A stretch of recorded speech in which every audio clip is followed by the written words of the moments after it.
E aí, fazendo um link ali um pouco com a graduação ou com a especialização, quando a gente vai construir um artigo, é importante, o primeiro passo é ter, o Bruno já até começou a rir porque ele já sabe o que eu vou falar. A gente precisa ter uma pergunta, né? A gente precisa responder algo que incomode a gente. Você concorda comigo, Bruno? Já que Concordo, você... não. É porque você quer que eu concorde? Eu não concordo. Concordo, É, lógico que porque... sim. Tem que ter uma pergunta. Então a gente precisa ter uma pergunta quando a gente pensa ali na graduação, a gente vai defender ali o TCC ou construir um artigo, enfim. A primeira coisa que a gente pensa é como solucionar este problema, né? E eu fico muito feliz quando o Bruno concorda comigo, é quase impossível, a gente mais discorda do que concorda, mas a gente precisa de discordar para a gente poder crescer, né? A gente não pode concordar com tudo, né? Então, mas o ponto que eu quero chegar é o seguinte, dentro do treinamento ali, do treinador, o preparador físico, personal, enfim, qualquer um que deseja começar a aplicar os 4 pilares: planejamento, avaliação, monitoramento e prescrição, já que você falou com o Pedro que um está interligado no outro, né? A gente acredita muito nisso, nessa que nada se separa, né? A gente vai apresentar separado porque os assuntos são densos, né? E talvez didaticamente sejam a melhor forma. Mas ali eu estou no meio do processo, eu já estou no meio da temporada ali, ou um aluno já está comigo ali há 6 meses, 7 meses, enfim. Já tem um tempo, ele não vai startar ali comigo as aulas ou a temporada naquele momento. Como eu faço assim, meu planejamento, às vezes ele pode ser feito de uma forma melhor, de uma forma diferente, eu posso começar a monitorar. Como fazer isso no meio do caminho, Bruno? Marcelo, essa pergunta é muito legal e eu deixo outra pergunta para quem está assistindo a gente. Pensa só, quantas vezes, dentro da sua prática, tiveram perguntas que te incomodaram? Vamos dar um exemplo. Você está lá na academia de musculação, prescrevendo um treino para o seu aluno, e o seu aluno te questiona porque ele não consegue sair dos 30 quilos de cada lado no supino. E ele te pergunta assim, por que eu não consigo? Sem querer achar subterfúgios, né, justificativas rápidas para não colocar o seu trabalho em xeque, vamos dizer assim, mas você fazendo uma autorreflexão. E aí, você se pergunta por que você não conseguiu fazer isso? Ou o seu aluno de corrida não consegue melhorar o tempo dele de prova de 5 quilômetros durante um ano? Você se pergunta o porquê você não conseguiu isso? Porque no esporte, como a gente tem um objetivo competitivo, essa pergunta incomoda muito. A minha equipe não ganha. Por quê?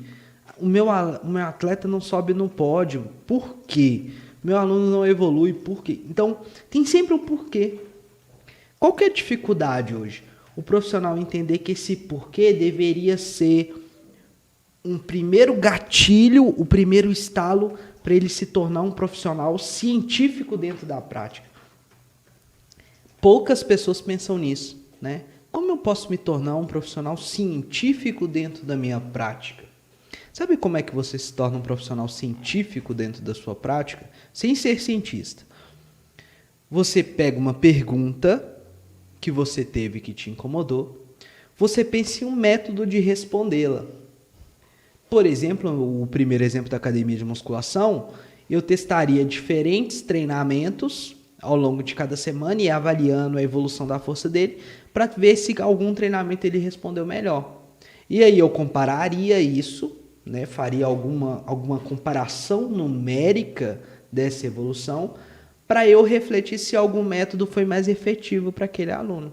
E ali eu interpretaria. O que você fez aí, sendo um profissional mais científico?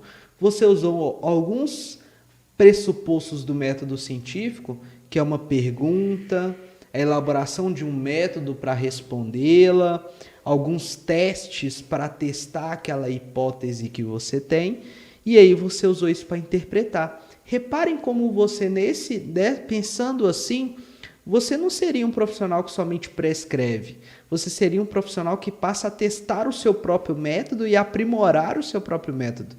Outro dia a gente estava num curso, né, Marcelo, com um grande treinador amigo nosso, que ele falou assim, sabe o que me incomoda? É que os treinadores hoje não têm o seu próprio método.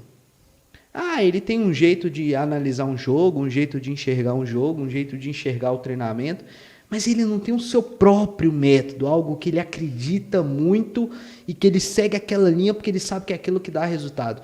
Imagina se todo profissional de educação física pegasse tudo que a gente estuda e criasse o seu próprio método, no sentido assim, ó, eu testei isso com vários alunos, eles evoluíram X% sempre que eu fiz dessa forma, organizando essa avaliação física, interpretando esses dados.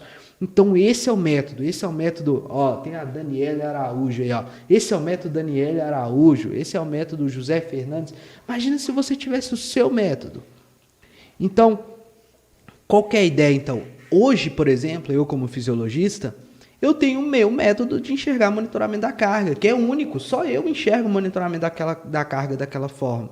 Tanto é que os feedbacks que eu dou, profissionais têm dificuldade às vezes de enxergar o mesmo gráfico, da mesma forma que eu estou enxergando, e aí a gente vai discutir para chegar num senso comum. Mas por quê? Porque eu peguei tudo que eu já li, tudo que eu já estudei e criei uma forma de lidar com o treinamento. É o método Bruno Teobaldo, né? Não sou tão audacioso de colocar esse nome, mas a gente traz muito isso para ideal, né? A nossa forma de enxergar treinamento, mas a gente quer que dá uma base teórica para vocês e dali vocês partem, dali vocês definem qual é o melhor caminho que vocês têm que seguir. É um profissional independente, mas um profissional independente com uma postura científica na prática. Então, Marcelo, voltando para a sua pergunta lá, para o início da discussão, seja um profissional questionador, seja um profissional científico, que se pergunte, mesmo que o dia a dia seja exaustivo. Tem um caderninho lá na mão? Cara, eu tenho um caderninho lá que tudo que me incomoda eu anoto. Eu tenho um grupo comigo mesmo no WhatsApp, porque às vezes eu estou num treino, observando um treino, e teve alguma discussão, alguma situação, algum atleta respondeu de um jeito ou de outro, eu anoto lá.